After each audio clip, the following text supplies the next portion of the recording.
You're listening to the Focused and Fearless podcast. I'm your host, Heather Angel, and I've been helping people tune into what lights them up and increase their personal and professional performance for over a decade. Now I'm best known as a high-performance coach helping entrepreneurs like you cut through the noise and create a business and life on your terms. If you're ready to step out of struggle and discover how simple it can be to create a fulfilling, joyful, and successful business without all the overwhelm and long hours, you're in the right place.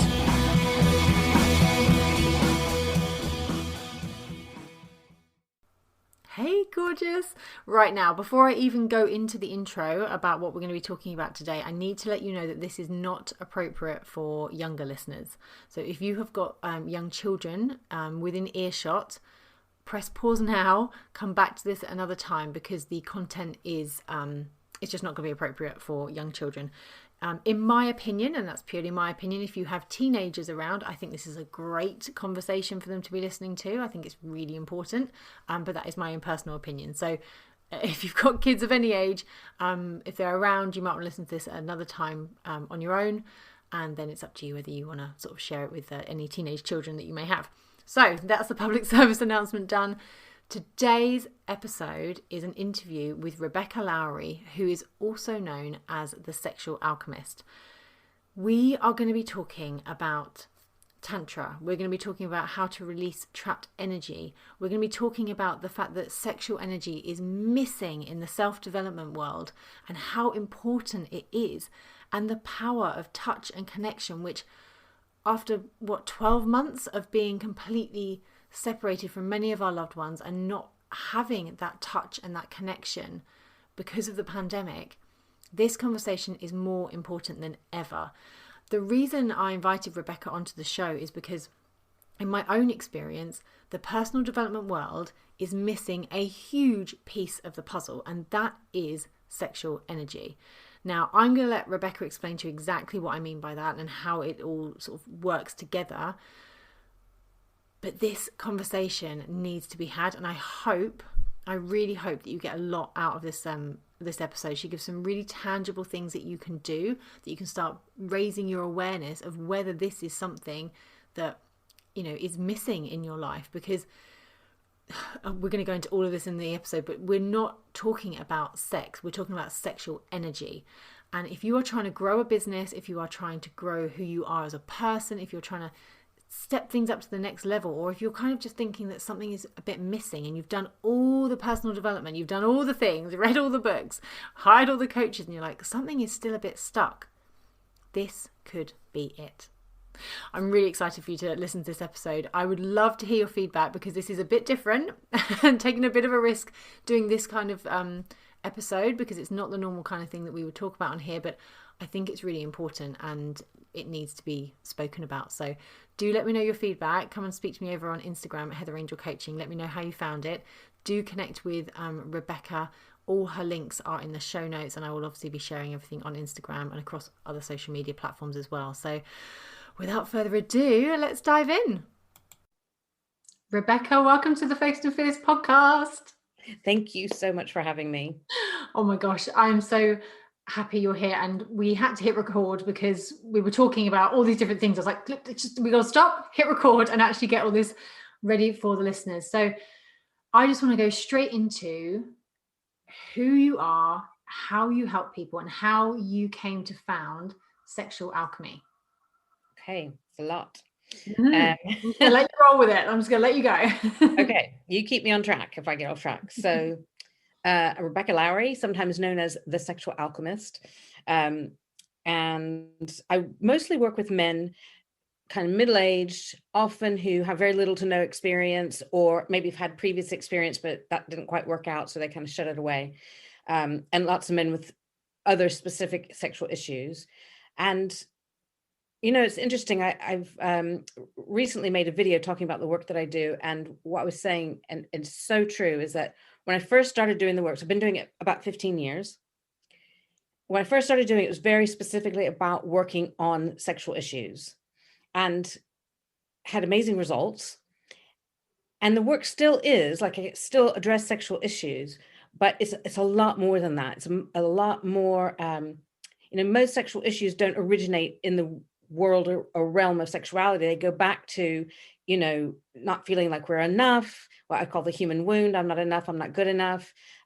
Something that someone said in the past that maybe didn't even register at the time, but has got stuck in the system, a whole bunch of things. And so the core of the work is self-awareness, personal development, a little bit of spiritual development in there. But through the doorways of sexuality, for I think a couple of reasons. One is because that's just my calling. That's the thing I've been given to do. And also I think because sexuality is the thing that's left out of most spiritual development or personal development arenas. And yet it's a place of great power. It's a great pleasure and great shame and fear and taboo. And so, I guess when I was coming to Earth, I was like, here, you do the sexual stuff.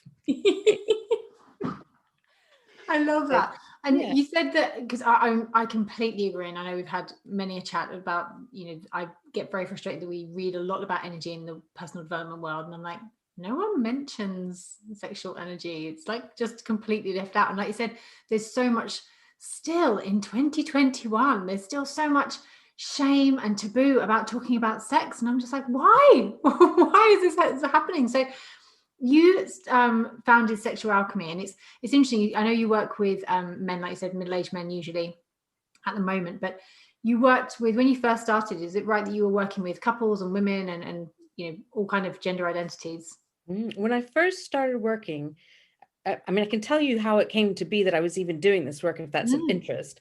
So should I do that? Yeah, definitely. I had a big interest in sexuality, sex, who I am as a sexual being for a long time. And I'd had some great experiences and I'd had some really rubbish experiences. But I always had this enormous amount of sexual energy that I didn't know what to do with. And I kept hearing about Tantra and thinking, I probably need some of that, whatever that is. And I was at a festival. It was actually a drug-free, drink-free little Buddhist festival-y thing many years ago now, like 16, 17 years ago. And people were going on about this Tantra workshop that was going to be happening. I was like, well, I have to go. So I'm on my way across like this giant field over to the marquee where it's being held. And I see people running past me. And I realize they're running to this workshop.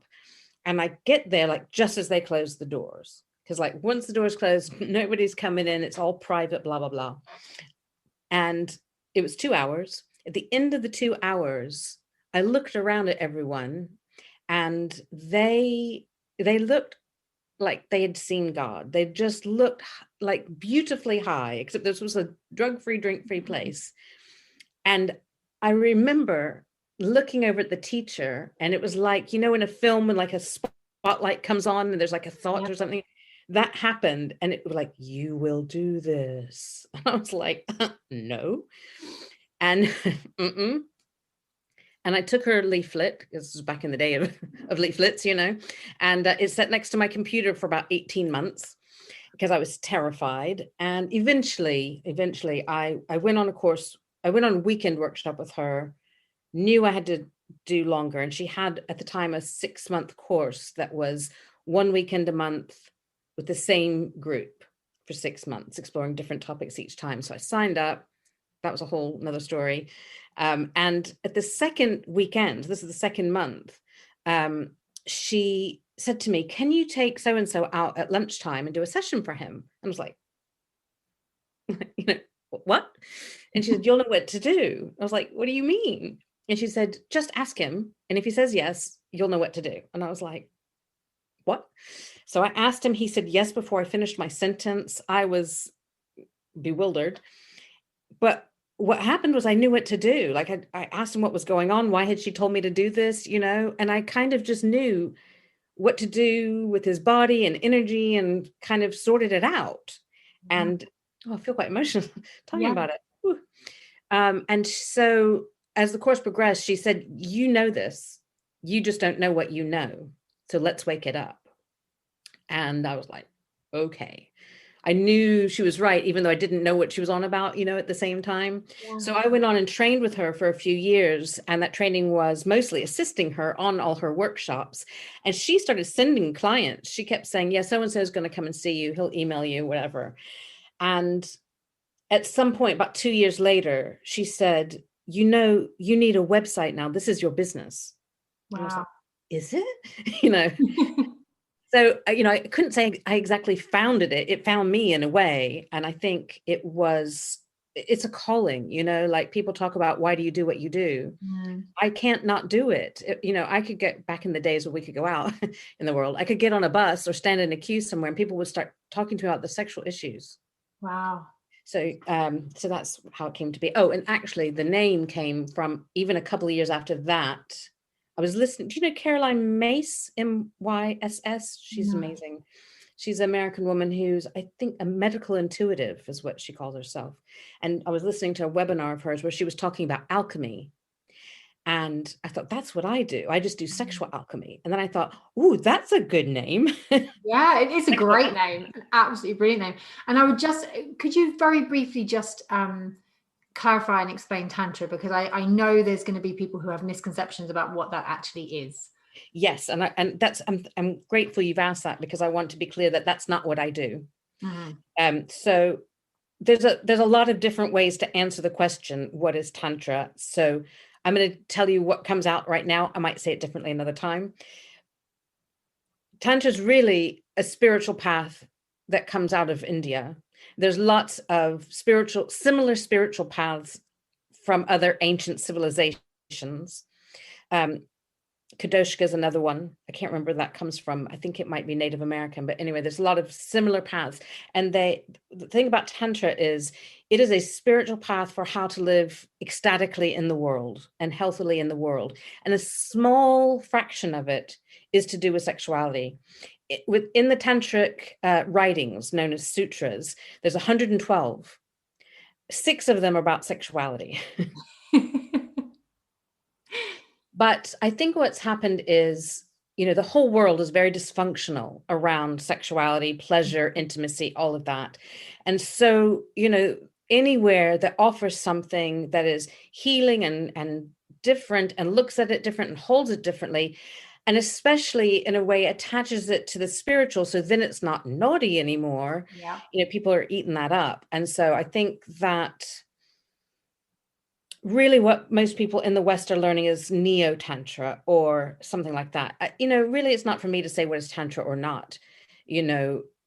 There's another whole conversation around cultural appropriation. There's a lot of I learned it from white people in the West. Some of them who had studied with, Indian teachers, some had not. You could have the same conversation about yoga. Absolutely. So, in fact, I was having a conversation with my partner about this the other day, and he was saying, he understands the cultural appropriation angle, but he was saying, like, what if there's a white teacher teaching yoga to underprivileged kids in a neighborhood, and it helps them? And I was like, is she, or he, it depends on how that's being done. Are they giving back to the community from which they learned it from? Is it, so that's a minefield. Yeah, I was gonna say this is a whole other podcast. We could definitely have a whole other discussion, but I think it's a really important point to raise, because yes, it like you said, it happens in, whether it's talking about tantra, yoga, or anything else, it happens all the time. And I think what I just wanted to make sure people were clear of is that there may be people that are listening to this thinking, hang on, I thought tantra was just this sex thing, like it was just this other way of getting laid, like people are going for like this tantra thing, and it's so much more than that. And I just wanted to make sure people were very clear about what tantra actually is. And actually, we're going to talk about your modalities and how you help people, but tantra isn't really the primary focus, or people don't come to you as a tantric healer as such. No, I will say this. So I've given a lot of thought over the years to how do I use that term, and if so, how? And I made the decision a good few years ago to not use it, because I don't feel like it's what I do. And in fact, a mentor of mine once said that Tantra is a branch on the tree of what I do. It's like my work certainly has been informed somewhat by it, because that was some of my training. But whether it would, if you wanted to argue about pure Tantra or not, I couldn't tell you. Yeah. I haven't studied with Indian masters in India. What I've studied in the West that was called Tantra was beautiful and helped me on my journey and informed some of the work that I do. So, but I do, my only little hang up with that word still is that because that's language that is used currently, there are, like, a lot of my clients are looking for something tantric or in the Tantra world because they kind of have heard it's to do with sexuality that can help you or be less shameful or be a bit more spiritual or something. And so I maybe throw it in one place. Actually, it's not on my new website at all. Yeah. And I think that's actually really interesting for anyone running a business. I know things you were saying then really resonated with me in terms of there's a lot of things that I do within my work, but I love your analogy or your mentor's analogy, like it's just a branch on your tree of what you do. Yeah. There's so many modalities we use when we're coaches, healers, or anything like that, that actually it's not just that one thing. So often there are so many other things that we do. But thank you for clearing that up, because I just know there are going to be people listening going, Tantra, I think I've heard of that. Is this? So it's having sex. Yeah, basically. It could be, but that's not the goal. Yeah. Or the So core. when you do work with people, obviously we discussed that there's lots of different modalities you use.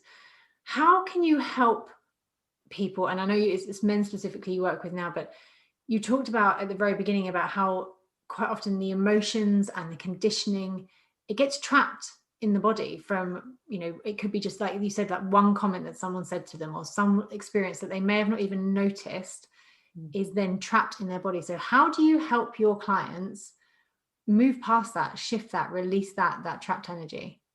Great question. So it's interesting when you're using the word modalities. I was thinking, do I use modalities? And I thought, actually, a bit the way that I would say that Tantra, what I learned from that world, informs my work. I would say that I don't directly use any modality directly.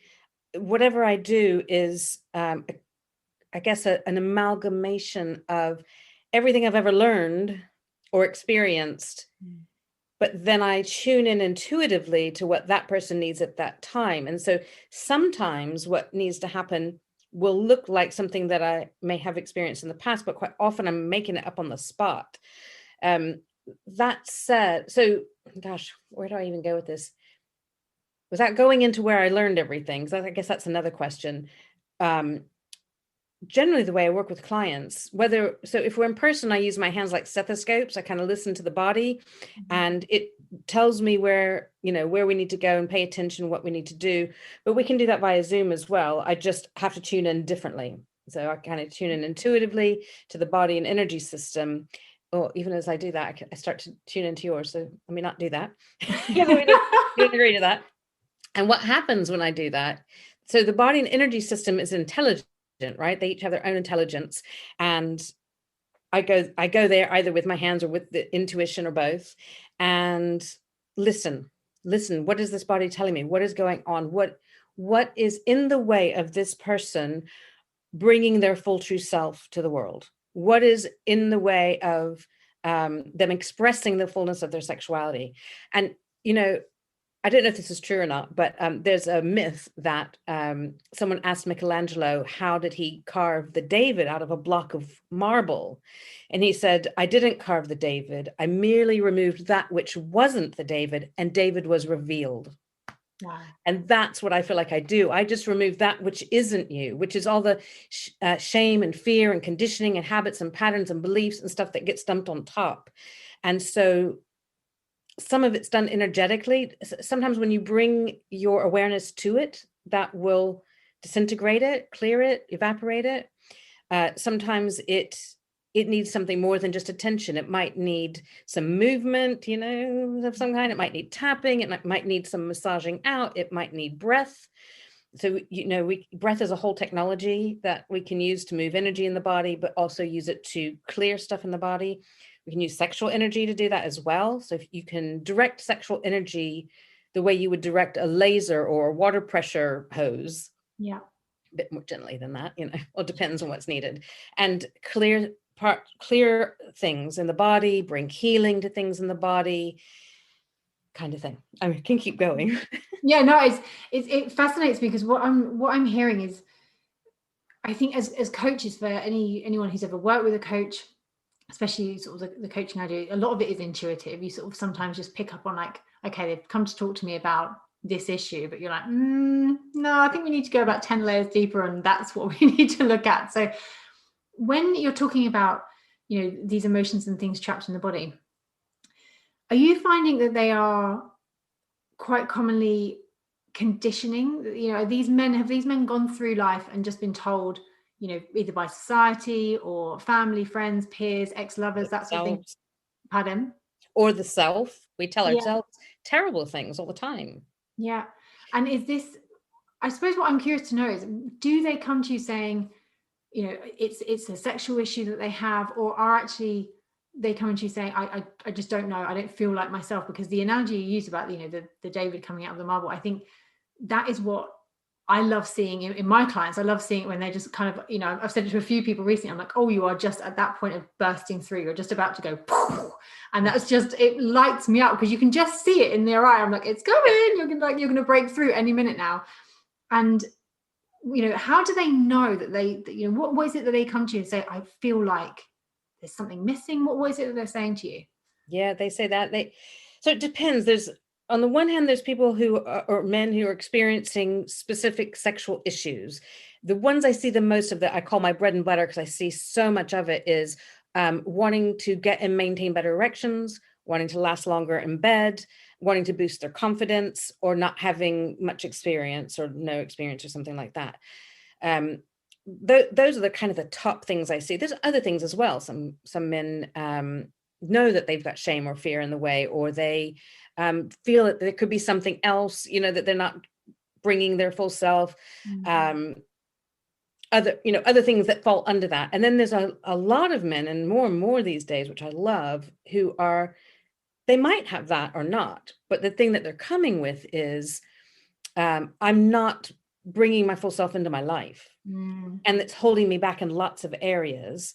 And I think the sexuality realm is where some of that stuckness is. They wouldn't go to maybe actually a lot of the guys I've worked with have been in therapy or psychotherapy or this kind of whatever, and it's helped, but it hasn't addressed the body and energy system. Yeah. It's done the mind, and the mind can, look analytically and go, everything's fine. I understand why that happened and why that didn't happen, and I'm fine. And it still hasn't quite changed the physiology. Yeah, absolutely. And this is where it fascinates me when we sort of talk about the self-development, and in terms of, because I know people have been listening to this going, well, do I need this? Is this something I need to explore? Because, we talked before we hit record that when we talk about sexual energy or, anything like that, people will automatically think, okay, it's sex. So it's either masturbation or it's sex with someone. Like it's a physical thing, but actually the sexual energy is a whole other area that is just missed. Like we hear about energy all the time, all these lovely people speaking on stages and getting us to meditate, and like energy. It's like, yeah, but what about this other part? So when we're looking at it from a self-development point of view, and it's really interesting that you said that more and more men are coming forward and saying to you, actually, there's something missing, I'm not being the whole me, which I love that more and more people are having that awareness about themselves. Where in the self-development world do you feel that sexual energy is, that discussion is being missed? Oh, good question. Could get me in trouble. I don't know every element of all this self-development and personal development stuff out there, but I know that, if you were to probably Google personal development, and the top 100 things that came up probably wouldn't address sexual energy directly. Like if you, I can't think of any names, I wouldn't name them anyway, but if you think of whoever your top 10, 20, 30 superstars are in the world around personal development stuff, they're rarely talking about sexual energy, who you are as a sexual being, even the fact that, like, even if we were talking about sex, that most people think sex mean, they have a very limited idea. I don't know what I can say on here, but they have a very limited idea of what sex is. Most people think sex is someone has to enter someone else until there's an orgasm. It doesn't matter gender or anything, but it usually has to involve penetration and has to involve orgasm and ejaculation. And, and maybe I've just turned the conversation somewhere else, but let me come back to what you said. We can go down there if you want. But yeah, so there's what sex is, and that it's more than people think it is. And then there's also, like you say, it's an energy.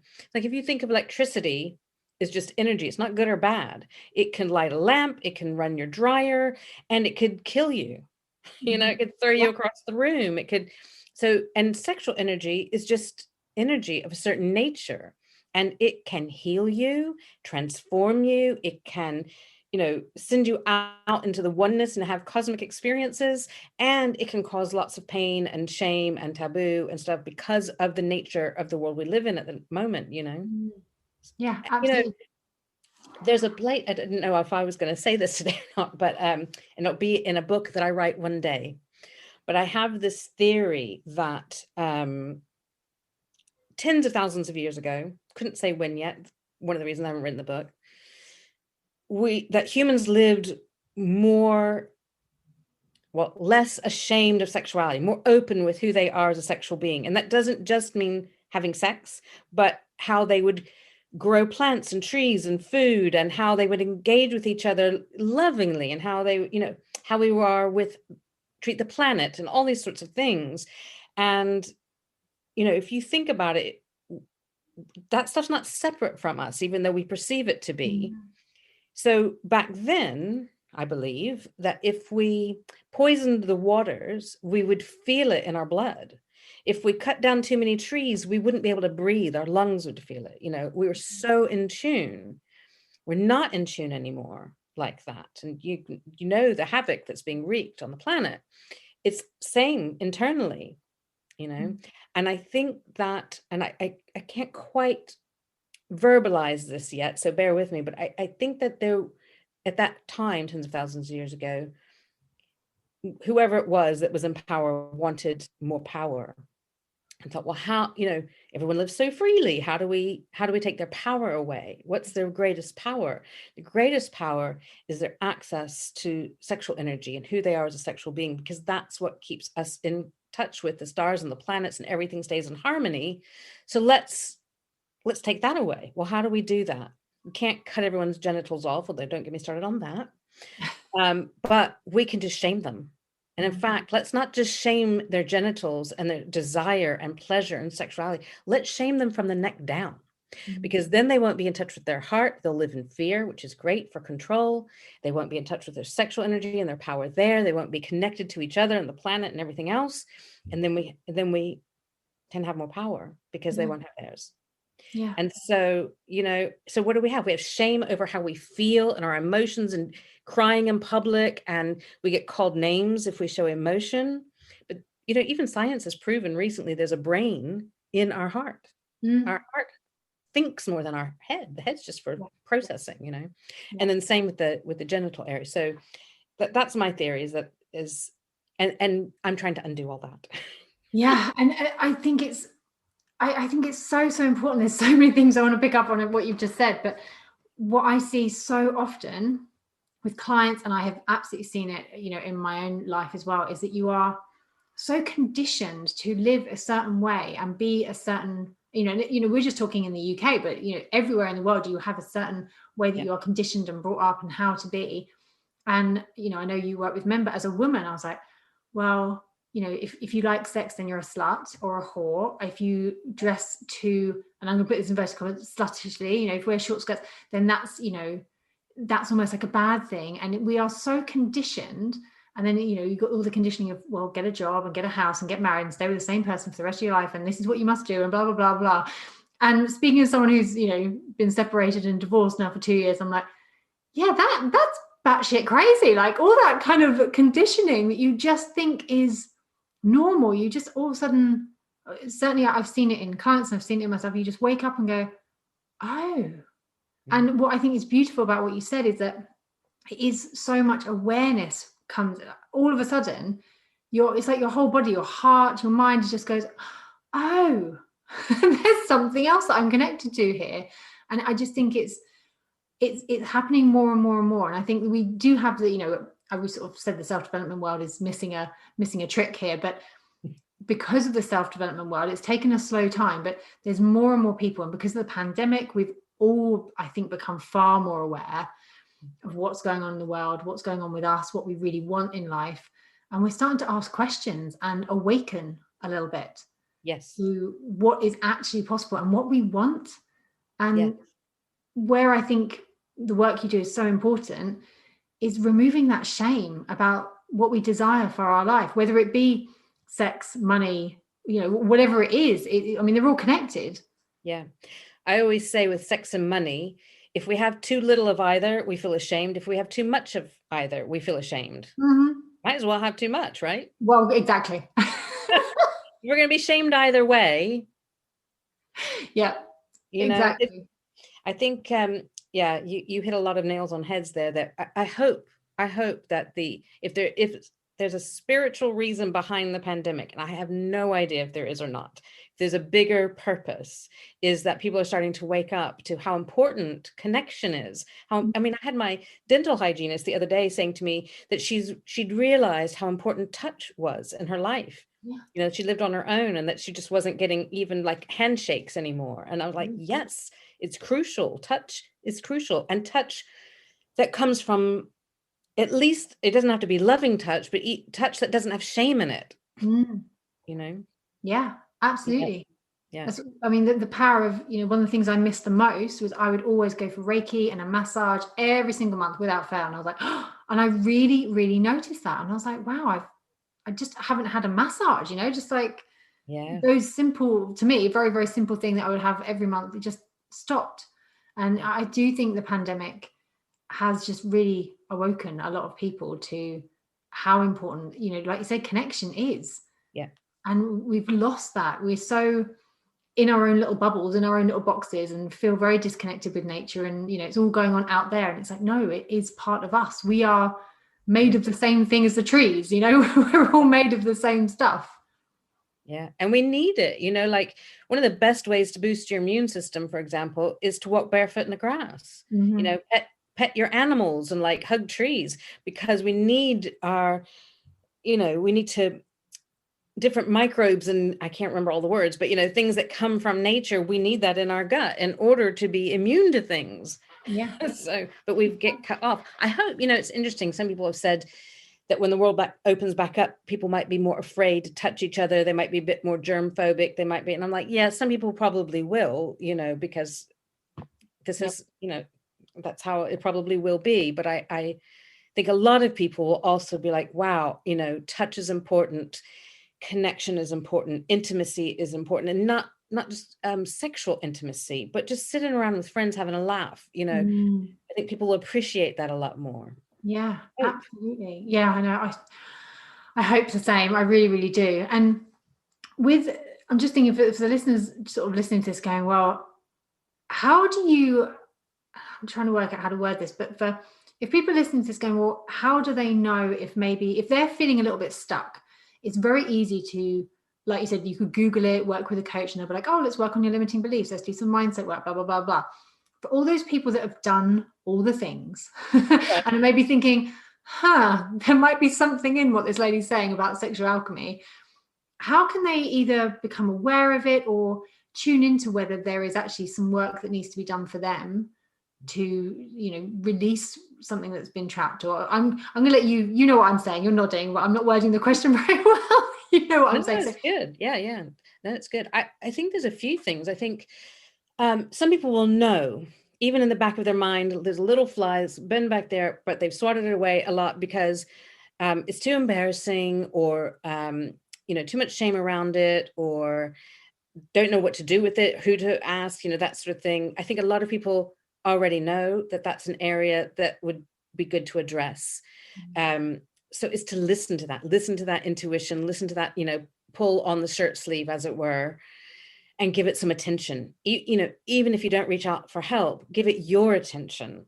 Ultimately, all the work that I do is returning someone to themselves. It's not about getting a relationship or anything. So come back to yourself.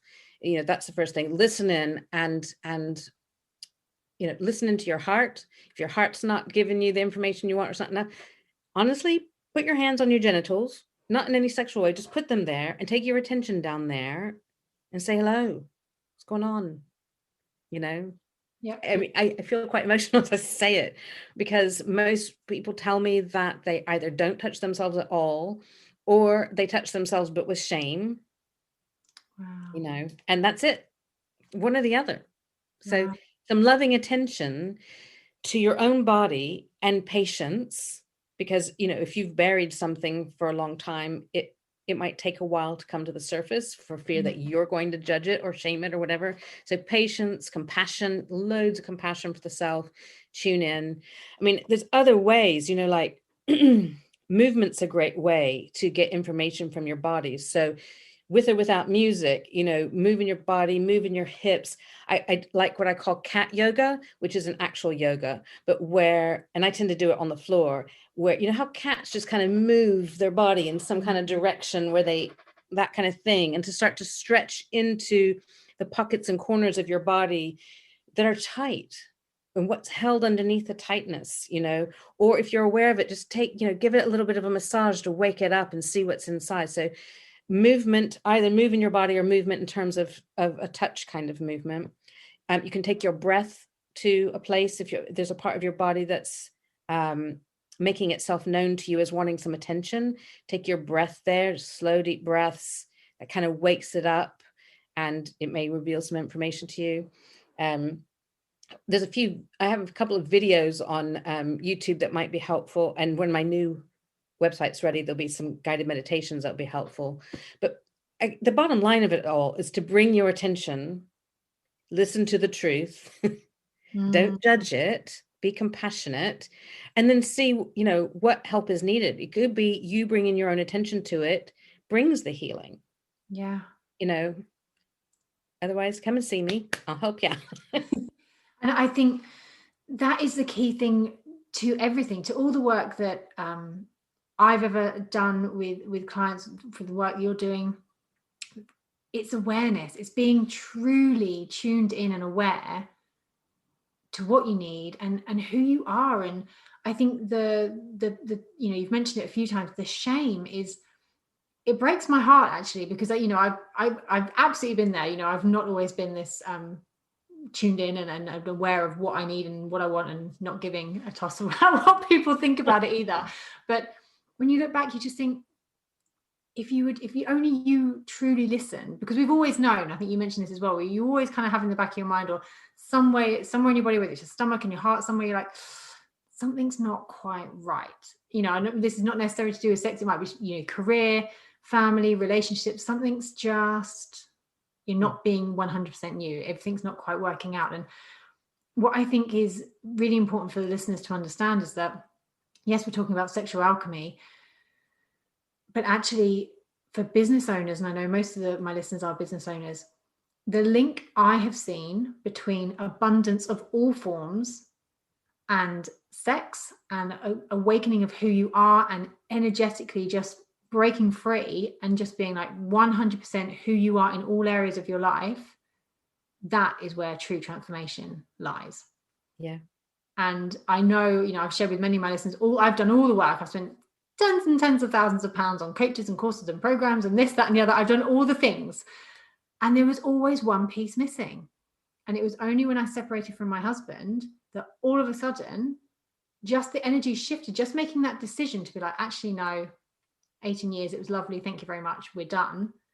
That shift made all the difference. I made an extra $7,000 one month. The month after I broke up, I just manifested an extra $7,000. I was like, interesting. And that was what took me on the route of like, hang on, there's some other energy here that I haven't been tapping into.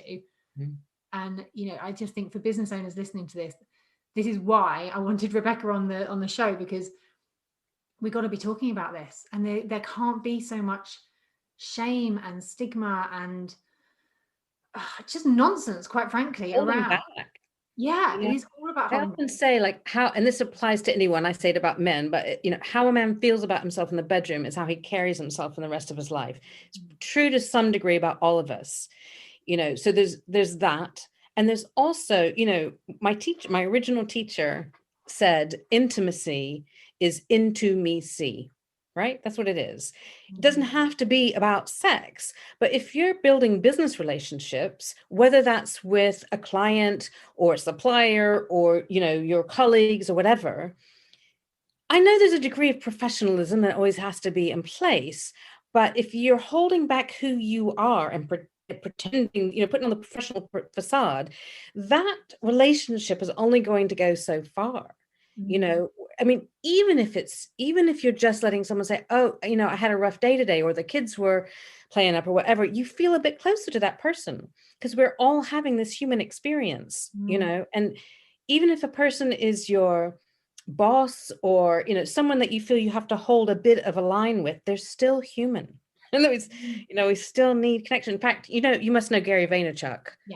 Yeah, not personally, but yeah. Right, I know, but you never know.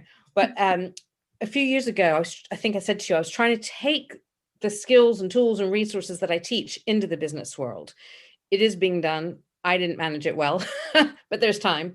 But so I used to go around the country doing talks, and my talk, which was called The Number One Most Important Skill for Bedroom and Business, which I'll tell you in a minute if you want. But I used to quote Gary Vaynerchuk because he talks about the most important skills in business right now are kindness and compassion and being friendly and caring, because business is changing. Business isn't how it was maybe in our parents' day, it's not with that corporate facade anymore. And even the corporations are losing their facade somewhat. What was that thing that happened on Twitter recently about Weetabix and Heinz baked beans saying, oh, have baked beans on, did you see that? No. Okay, so I don't know how it started, but Weetabix and Heinz baked beans got together and said, instead of having your baked beans on toast, have it on Weetabix. Oh. And people were like, right, that was a response.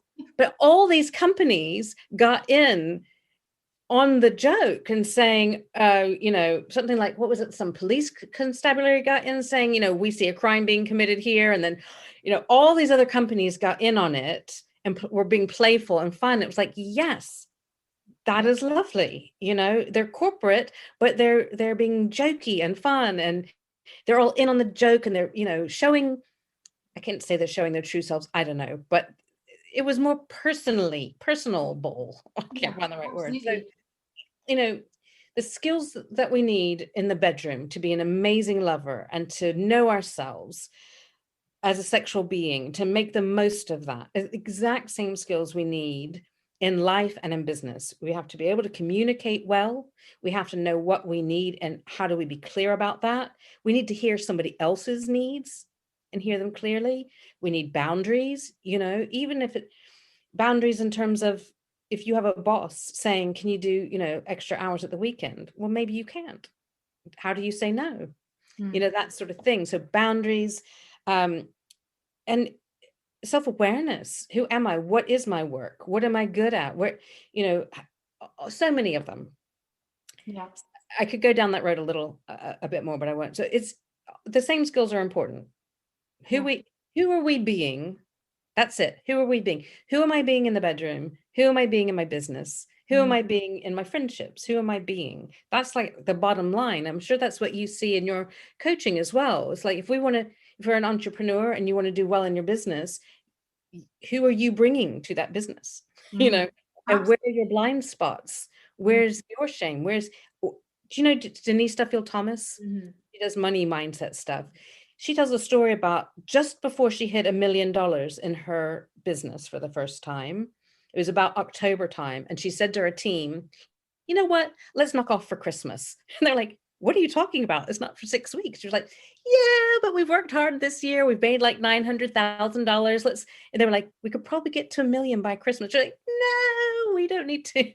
And she said all the stuff she teaches, she had to go back in and do again because she had hit shame around hitting £1 million or dollars, whatever it was. Yeah. So that's the other thing that I wanted to say earlier.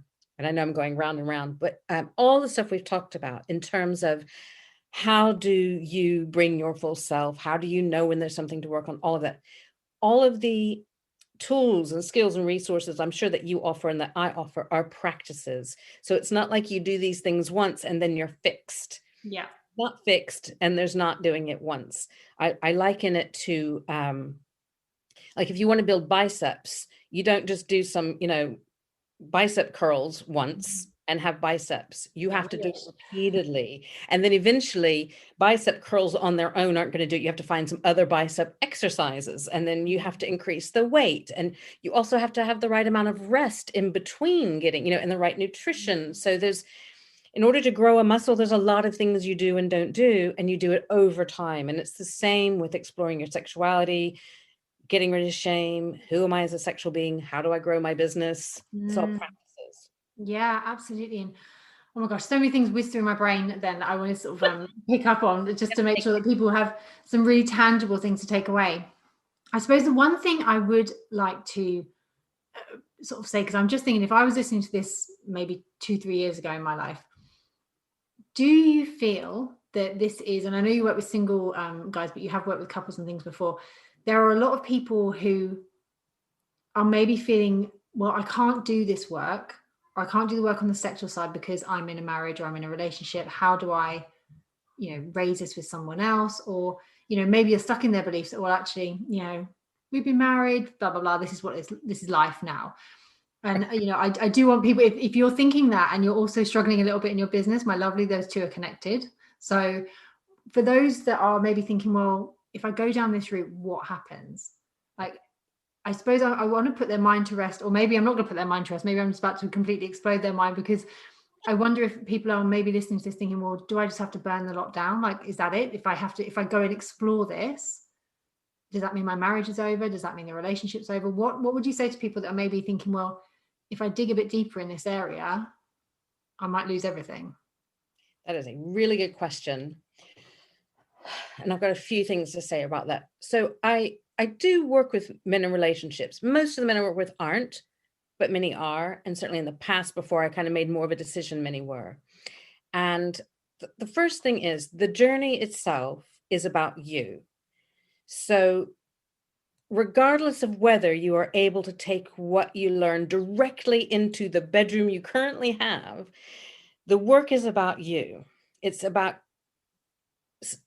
self-awareness,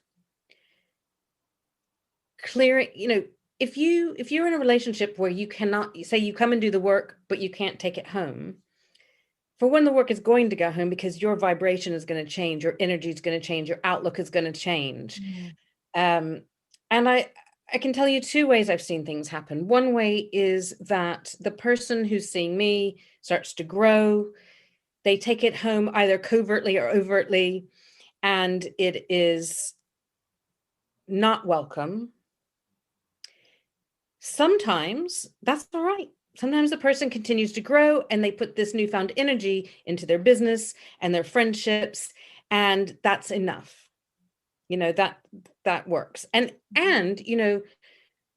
they create a sex life, if you will, with themselves that is fulfilling enough that it's okay if they're with a partner and they're committed and they're staying, it's all right, because you don't actually need a partner to have mind-blowing cosmic sex with the stars. So you can be self-contained and stay in your relationship if that's what you want.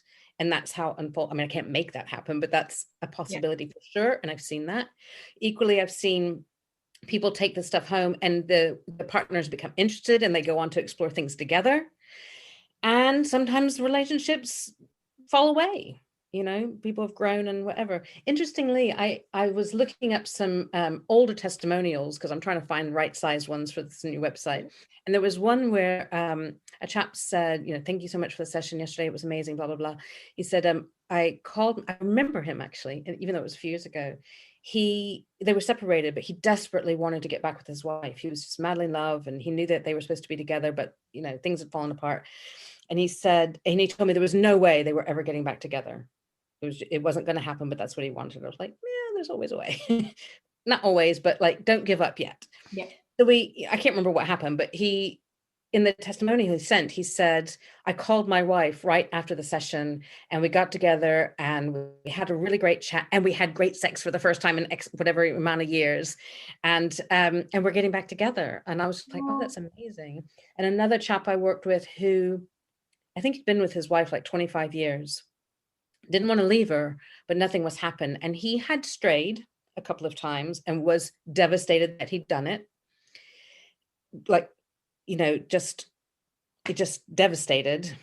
And so he knew he needed to learn how to not do that. This was for him, not judging anyone, so that he could stay at home.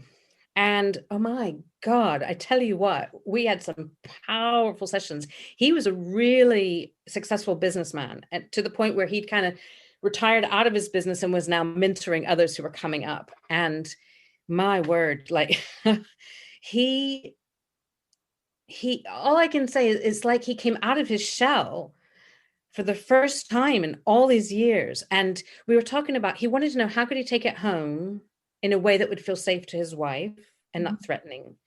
And I said, well, could you, so their setup was that she cooked dinner, and he washed up. So I said, well, when she's cooking, could you just every now and then, like, just put your hand on her shoulder and say, thank you. I'm so grateful that you're cooking dinner. And he was like, no, if I touch her, she's going to know something's up. I was like, whoa, okay. Like, let's back up, let's back up. So we backed up, I can't remember where, probably just starting to say things. And he took like teeny micro baby steps over several months of getting more solid in himself, first and foremost, so that if he got rejected, he didn't die and crumble and stop, but he had a better understanding of his own strength, his own groundedness, centered, and where his wife might be coming from, and that she wasn't doing this work. So she was not in the same place. But slowly but surely, they built it up, and they ended up they had been in separate bedrooms for years, and they ended up back in the same bedroom and having amazing sex. That doesn't always happen, and I am, like you said something about being divorced and 2 years later, you can see things differently. I mean, I'm 2 marriages down. I'm in my 3rd relationship now. This is the one now. This one's sticking.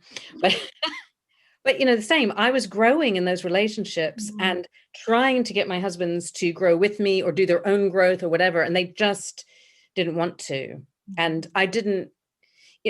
And that's what happened. We just ended up not together. And fortunately, the lovely man I'm with now, he does grow. Yeah, and we have to let it grow, and that's great. So they don't have to grow for you to stay. It's nice when it happens. Yeah, definitely. But you were the core, whether the relationship stays or not. You were the core, and you're always better off if you've grown. Yeah, and I think that is such a beautiful message, and I will let you sort of wrap up with. I've just noticed the time. I will let you wrap up with sort of a few like final things that people can do. But I think this is such an important message for people to take away because, like I said, most of my audience are business owners, entrepreneurs, and I always say to everyone, if you're going to start your business, learning how to run a business is like 5% of what you're going to do. 95% is going to be your whole personal growth. You are going to evolve into a whole other being, and it's there's some times when you're going to really hate that and it's going to be challenging and painful, and you said it yourself very articulately about there's so many layers. No one's ever broken. We're not broken. We're all beautiful and perfect and here and exactly how we should be. But no matter how far you get along, like I've so many times before, I'm like, yes, I've evolved. I've got there. It's amazing. I know exactly what I want. Everything's great. And then a year later, I'm like, oh no, I want more now. I want something else.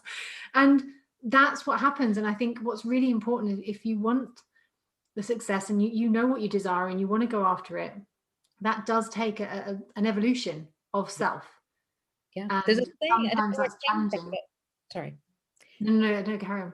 There's a saying that if you want to grow your business, you have to grow yourself. Because truth is, all the business gubbins, the spreadsheets and the stuff, whatever, someone else can do that for you, but they can't be you.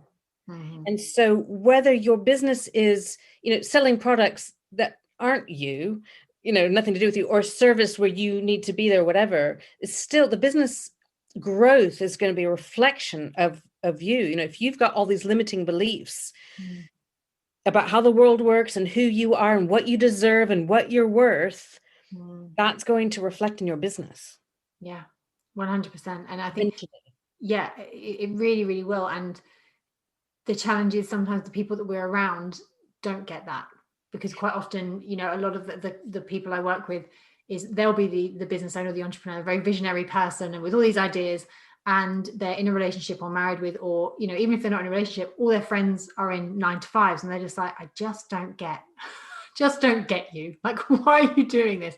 And it can feel like you're going against the grain of the whole world. But when you find your tribe and when you actually understand, you know, all the different things that are going on in your life and actually why maybe you're coming up against resistance, and like you said, maybe you're feeling different things in your body, you're like, oh, something's not quite right. This is why, because you're actually having the bravery to step out of the comfort zone and go, do you know what? I want more. I deserve more. I'm worthy of more. Yeah. Do you know Dr. John DeMartini? He's a crazy polymath genius, crazy genius person. I did a workshop of his a few years ago, and he spent the first 6 hours overlapping every science known to man, I kid you not, to show and prove that the scientific definition of love is equal amounts of challenge and support. If we have too much challenge, we fall apart and can't function. If we have too much support, we become juvenile, that's his word, and can't function. So to grow, you need equal amounts of challenge and support. Like to grow a muscle, you have to tear the muscle and heal it, tear it, heal it. To grow a seed, you need rain and sun, rain and sun. And so personal growth, business growth, there's going to be challenge and support, and then you grow. And that is love, apparently. That's bloody brilliant. I have to clip that for later, because that just explains it so perfectly. Exactly that. And it's difficult for those listening if they're going through it right now. And we've all had those moments of, oh my goodness, is there light at the end of the tunnel? But there is definitely light at the end of the tunnel. If you're in a challenge, ask yourself, how is this a gift? Mm-hmm. And, you know, you might also want to like be crying under your duvet saying, fuck off world, this is terrible. But underneath it, in your little quiet voice, be going like, I'm open to this being a gift. I just can't quite see it yet. Yeah, absolutely. And I think all of us can sort of look back at times in our life and go, that's why it felt awful at the time, but now I understand why. Yeah. So I am going to, I've kept you for so long, but I do want to wrap it up for my listeners, just to have a few things. So regardless of people's gender identity or, you know, where they're at with life right now, how can they embrace? Are there a few things that they can start doing? If they've listened to this and gone, okay, I think there's something here for me. Mm-hmm. What could they start doing to start embracing, putting some sexual alchemy into their lives now? Okay, that is great. So where to begin? Well, I think, like I said before, awareness, tuning in. Like, are you friends with your body? What is your relationship with your body? What is your relationship with your hips? What is your relationship with your face? What's your self-love like? You know, starting to, because you are the foundation of your business, you're the foundation. If you're in a great relationship, you know, you're still bringing you to that. If you're in a rubbish relationship, right? So starting to explore, what is the foundation here? And what, if you're a house, what needs refurbishment and love, never from a place of lacking compassion or meanness. You know, what do I need to work on? Or following your curiosity. You know, I keep thinking about something like breath work. You know, it doesn't have to be related to sexuality specifically, but all those tools and resources will help you with that. So focusing on your body, how does it feel? What feels good? What doesn't feel good? How does it want to move? Yeah. You know, not just an exercise, but just movement. What's calling me to it? Focusing on your heart. So that's a whole nother conversation, which I won't go into, but focusing on your heart. Is it open? Is it bruised? Does it want some love? Does it need your attention? Gratitudes. I do gratitudes in lots of different format every day. Again, that's a whole nother conversation about raising vibration, whatever, but, you know, either saying some gratitudes out loud or keeping a journal of them or writing them down or something. Focusing on gratitude is a great way. I mean, I hate to throw this in right at the very end, but bringing consciousness to your self-pleasuring. So it's another thing if you're having sex with a person, but if you're with yourself, are you touching yourself with full awareness, consciousness, love, and compassion? Or are you touching yourself with shame and fear and, oh, I'll just get this out of the way?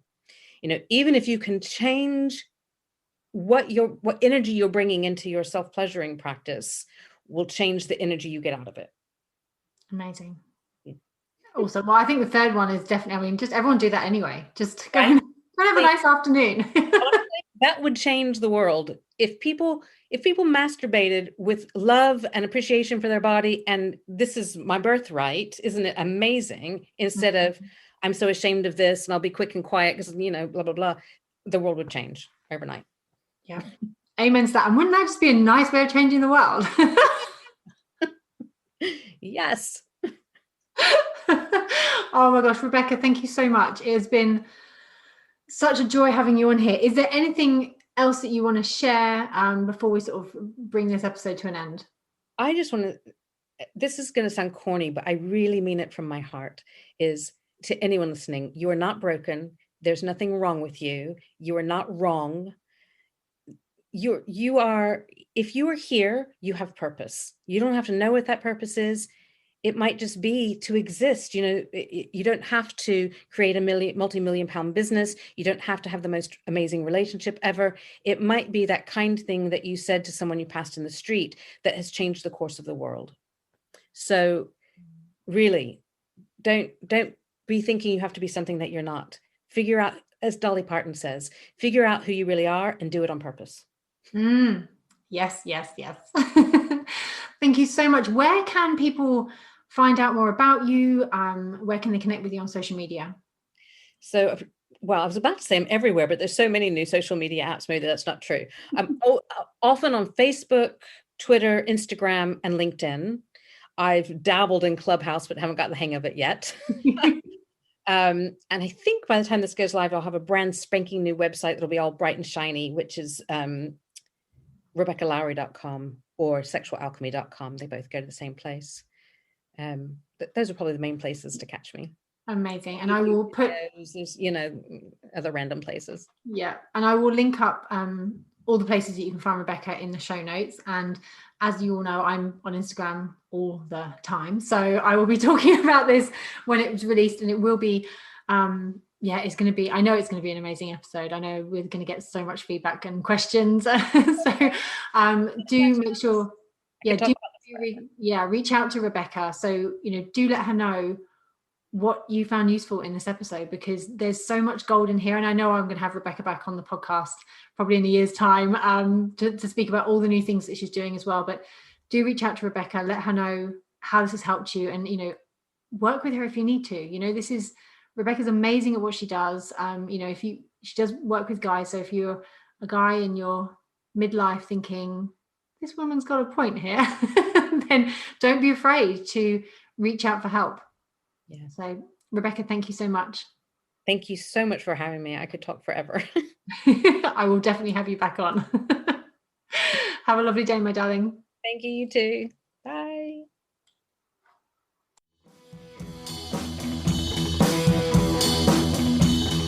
Thank you for listening to the Focused and Fearless podcast. If you'd like to continue the conversation or have a question that you would like answered in an upcoming episode, head over to Instagram and connect with me at Heather Angel Coaching. If you enjoy this podcast, please share your thoughts in a review on iTunes. I truly value your feedback, and I take the time to read every single review. Have a beautiful week, and I'll see you in the next episode.